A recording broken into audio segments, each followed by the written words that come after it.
Okie dokie. Alrighty. Hey, hi, hello. Welcome back. Alexandrian Codex. I have tea. And I cleaned up my fucking shave line a little because it was killing me. The stubble that was here and here, and now it's gone. That looks so much better. That green tea's gonna steep for a minute. Marim Einstein is a new comrade speaker. Charismatic. Edict duration plus 20%. Cost minus 10%. You're just fucking teasing me now. Frontier spirit. Well, if we had something colonized, that'd be very good. They're a legislator. Legislators are not great. Legislators reduce edict and decision costs. I don't love it, so we're gonna have to wait for our new comrade speaker to randomly decide to be a demagogue, and then we'll double down on that. Hopefully. Hopefully they will randomly choose that, and not just opt to be a legislator over and over. Ultimately, at the end of the day, I don't have much say in what they decide to do. I can nudge them in the right direction, but I gotta get lucky.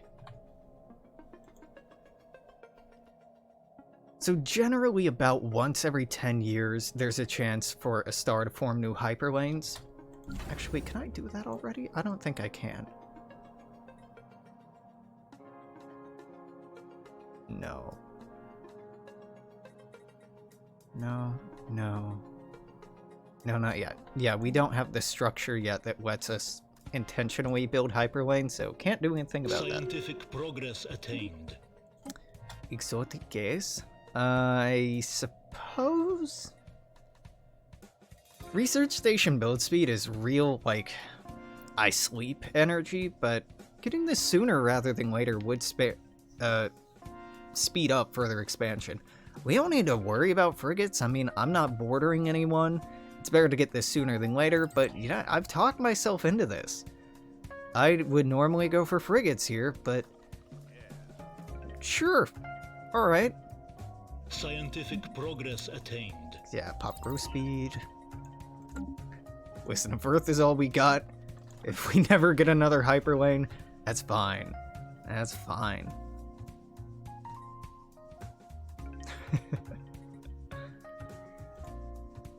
Part of the appeal of the... Oh my god, I'm gonna fucking lose my mind not remembering what this is called. Alright, you know what? Hey, Past Alex. My channel. What fucking... What mod is this? Okay, no, don't listen to me talk. What is this mod called?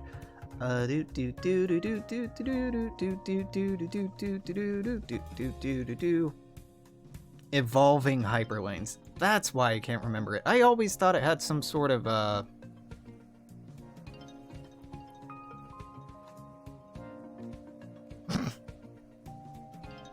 same sound twice, but with a wow. Nope, I can't remember what this is called. Same 2 words, same sound, different spelling. Help me out here. Homophones, no. Oh my god, my brain's fucking busted.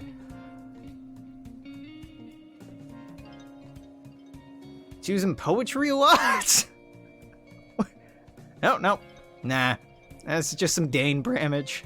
This is a very simple word I'm trying to remember. Oh well. I thought they started with the same letter because a lot of mods will have like repeating vowel or consonant sounds so that it's catchy, so that you remember it, so that, yeah, it's just advertising basically. And it's effective, like more modifiers, or no, you know what? I just said a carte blanche thing. How many of these fucking mods that I'm running actually do this? No. None of them do. I just made a broad sweeping statement that's just patently untrue. Hell yeah. That's fair. Well, gotta say, it's been a while since I've been gated by hyperlanes not growing. It feels very uncomfortable because I'm primed for playing without this mod on, and if you're not constantly expanding, you're generally doing something wrong, and it's fine. It's fine.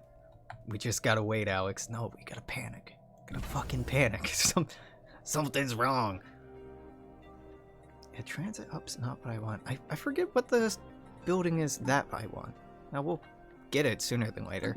Oh, hey, speaking of, no, I already have research subsidies. Sweet. Any of these appealing?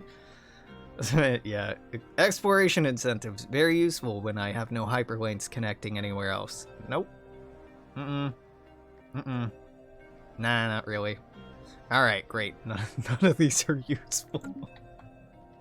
We be vibing.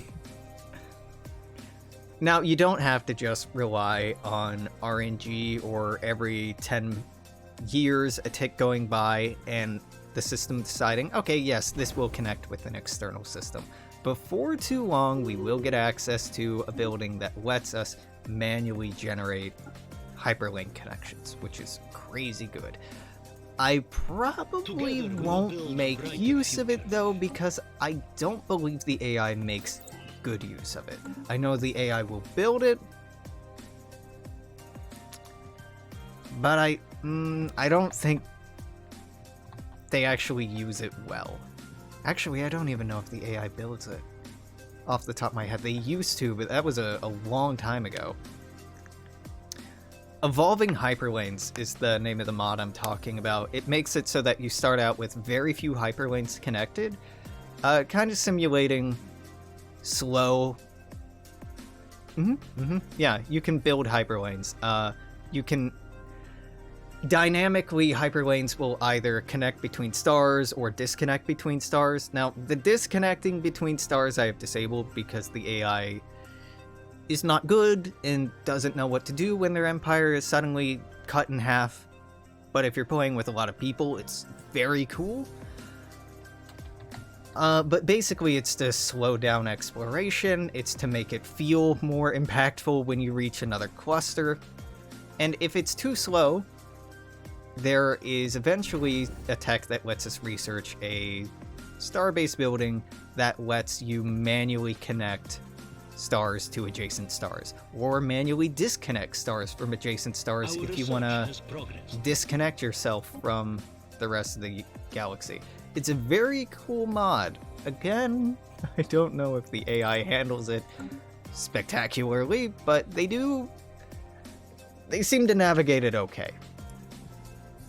And I wanted, for this playthrough, kind of this, honestly, these long periods of waiting to be connected to the rest of the galaxy. Kind of Mass Effect-y. Like, this is probably the closest thing you can get to having sectors of space locked off from one another by FTL or whatever. That, or do it so that hyperlanes never form and just turn up the number of gates and wormholes to like 10 times. Then that might do it. But I feel like that would also be just horrible. Does it reduce empire sprawl? Why would you want to use that? I like it being slower.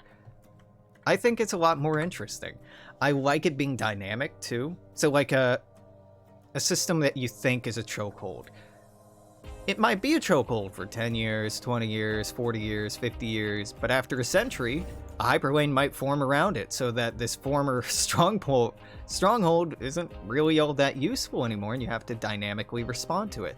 That's a lot more interesting to me than it being a stagnant, stable network. Because, I mean, the lore behind it is flimsy as hell. It makes sense, a technologically advanced species that can jump between stars that aren't connected could artificially create connections. I mean, why not, right? And also, the AI sucks at this game. It bears repeating. So anything that slows me down artificially or organically gives the AI more of an opportunity to catch up or to pass me by, both of which are highly desirable. So it's not so much playing with a hand behind my back, because I suck at doing that. I'm not good at holding punches? That's not the expression. You get what I mean. I'm not good at holding back, but when presented with a situation like this, you're not really left with an alternative. I mean, I have a lot of fun playing single star or single colony games, even, where you just build outposts or terraform the fuck out of a single system. I don't really enjoy map painting in these games very much. I like progress attained. Having kind of a living universe, even though Paradox games don't do that particularly well. Normally I go anomaly research speed, but what am I researching right now? So planetary capital. I gotta remember, I think it would make sense if it were a physics tech. Yeah, it's probably a physics tech, because that's where the old FTL techs used to be.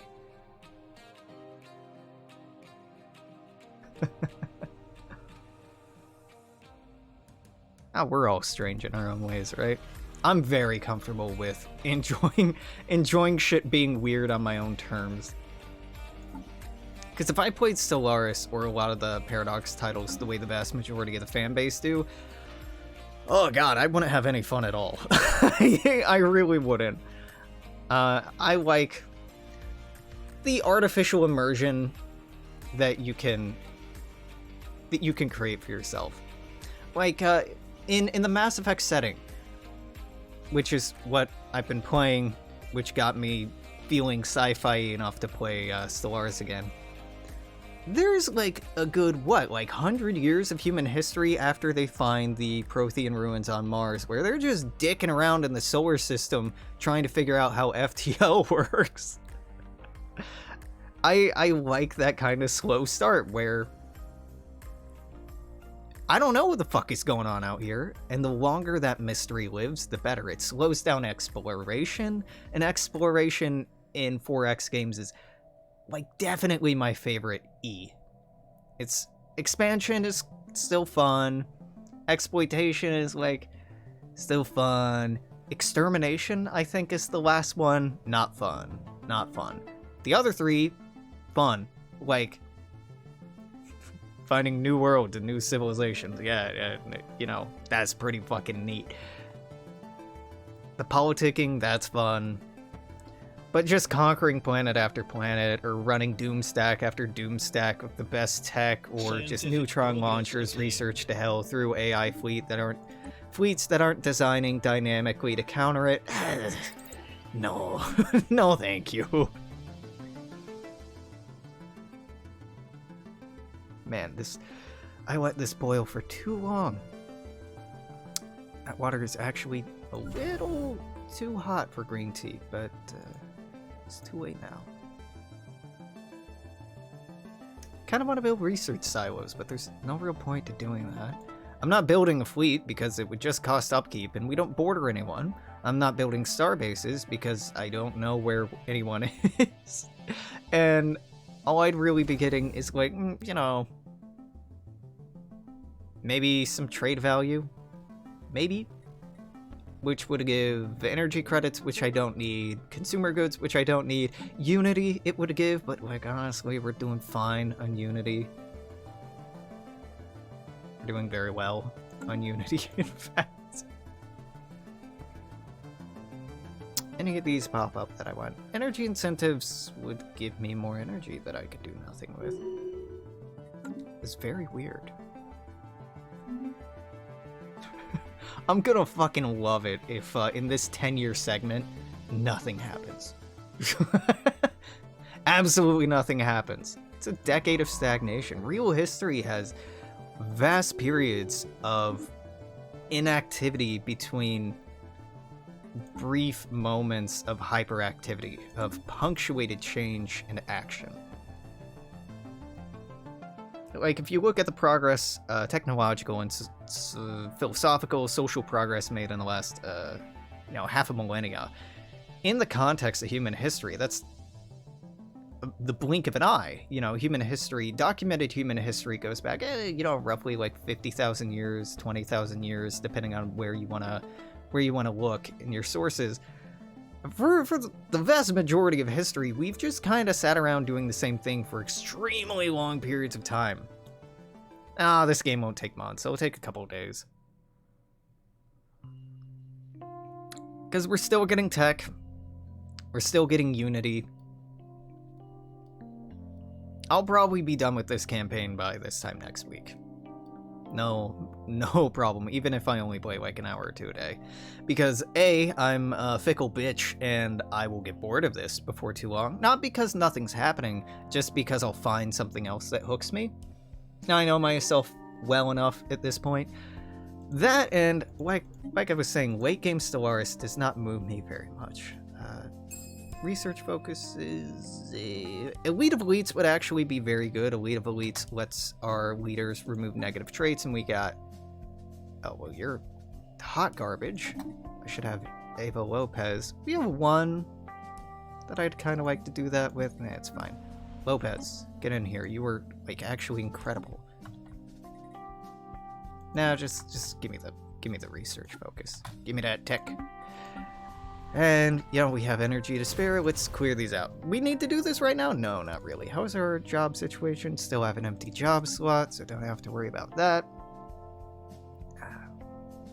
I cannot believe that in 3.03 the sliders to control population growth are named such fucking esoteric things.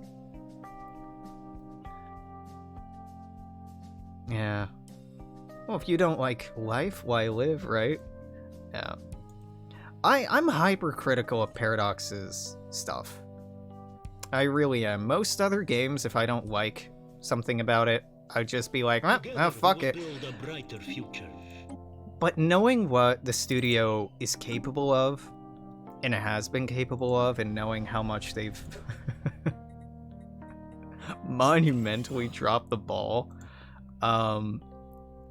that makes it hurt a little bit. Seeing a company and production studio that used to be like an example of what's possible if you just focus on making a good product. Oh lord. Yeah, the mighty have fallen. And how. This game isn't bad. No, Stellaris is probably the best Paradox title there is right now. EU4 is in terrible shape right now. Crusader Kings 3 is fine. Hearts of Iron 4 is fine. A little overwrought and has way too much DLC that adds basically nothing. Unless you're from a specific nation and are really nationalist and get off on like, ooh, we got a bigger focus tree. Or if you're a neo-Nazi and just fucking love your Germany conquering the world fetish, then Hoi 4 is for you, but not for me. Paradox is a pretty good studio. Pretty good. There have been some troubling things that have come out in the last couple of years regarding their treatment of employees, particularly their QA department, vis-a-vis compensation, primarily. That's dispiriting. Oh, we've been playing on fast, not fastest. I'm like, this is going really fucking slow for this early on. Like, my processor's at 4%. Like something's off here. Like, it's because I hit the slow down button for my stop recording hotkey. Yeah, it's a good studio. Is it a great studio? No, I wouldn't say so. Not demonstrably in the last couple of years. The stuff they've been releasing has been terrible. Imperator, they tanked, and then they torpedoed further development after getting it pretty stable.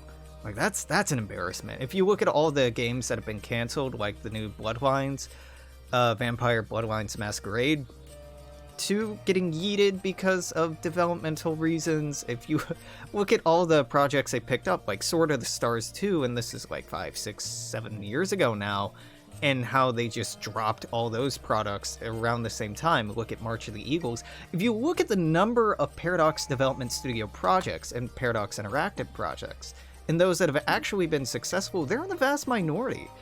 They have some absolute standout products, but their development method and the way that they I don't even know what I want right now, so we'll fucking leave that. The cost of DLC, the cumulative cost of individual games, especially EU4 when they released like the Leviathan patch that literally broke the game for weeks. No, that's not a model company anymore. Yeah. It's such a shame.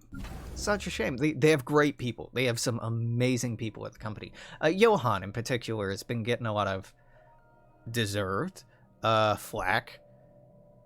But he's a good guy. I think they really need some help in the QA department. Like, severely need help in the QA department. Together we will build a brighter And, future. you know, all they have to do is make Vicky 3 and all is forgiven, right? But yeah, the last couple of years have just been hard for Our gaming research companies has in progressed. general. What do I even want? What do I even want here? We're doing fine on... We're doing fucking great on amenities. I guess research lab? Yeah. Give me a research lab. I worry about getting too far ahead of the AI because of the dynamic difficulty mod I have on is just gonna boost the AI artificially. So I'm... Man, I hate all of these. This is the cheapest. So, if I'm ahead of the AI and I can't even see them, doesn't matter. They're gonna get buffs to get them up to and past me anyway. It'll be nice once we hit mid-game. Like the 2300s, that mod being on will be great. Leading up to that, I'm worried. I'm worried because combining, I forget the name of the mod. Yeah, Hemotep's dynamic difficulty with Star Trek New Horizons was a bad time. Was a very bad time playing as the United Federation of Planets because the disproportionate power we had was because I had about 1 million fucking planets while nobody else did. What do I... vitality boosters. Vitality boosters because I think that leads into bioengineering or gene modding. And gene modding will unlock a tech I can... or ascension I can actually take right now. Here it is. There we go. So this allows the hyperlane progenitor, disentangler, and registrar. Registrar makes it so that no new hyperlanes form and none get destroyed. Disentangler destroys specific hyperlanes. Progenitor makes hyperlanes. So we're going to build one of these in the Sol system to connect to...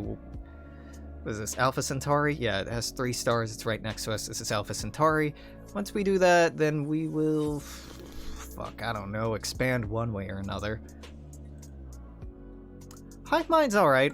Honestly, the roleplay part of playing a species is really important to my enjoyment. I've gone on long, exhaustive tirades about this, but it's hard for me to enjoy something without context. Like, Hearts of Iron 4 is beloved because a lot of us have very strong historical context for the time period. Wow, that's been 10 years and nothing happened. I'm gonna keep streaming, but if you're watching this on YouTube, I hope you enjoyed the nothing that happened in this episode. So tomorrow, toodaloo, take care, see you then, bye-bye.